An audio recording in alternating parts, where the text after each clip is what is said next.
সর্ষের তেল গরম করে দিচ্ছি একটা তেজপাতা, শুকনো লঙ্কা আর গোটা গরম মশলা। এরপর পেঁয়াজটাকে দিয়ে খুব ভালোভাবে লাল লাল করে ভেজে নিতে হবে। দিয়ে দিচ্ছি স্বাদ মতো নুন, একটু হলুদ গুঁড়ো, লঙ্কা গুঁড়ো, কাশ্মীরি লঙ্কার গুঁড়ো, জিরে গুঁড়ো আর ধনে গুঁড়ো।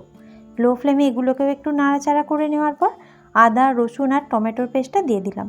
এবার এই সব কিছুকে খুব ভালোভাবে কষিয়ে নিতে হবে। এরপর চিকেনটা দিয়ে আরও 10 মিনিট ঢাকা চাপা দিয়ে রান্না করতে হবে।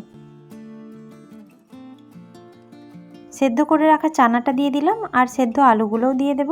এবার এই সব কিছুকে আরও 5-7 মিনিট খুব ভালোভাবে নাড়াচাড়া করে নিন। চানা সেদ্ধ করে রাখা জলটা দিয়ে দিলাম। এবার এই সব কিছুকে খুব ভালোভাবে মিক্স করে আরও 10 মিনিট রান্না করুন। ঢাকনা খুলে দিচ্ছি স্বাদ মতো নুন, 1 চামচ চিনি আর 1 চামচ গরম মশলা গুঁড়ো। এই সব কিছুকে আবারও মিক্স করে নিলাম। সবশেষে 1 চামচ ঘি দিয়ে নামিয়ে নিলেই রেডি বিয়েবাড়ির মতো কিমা চানা।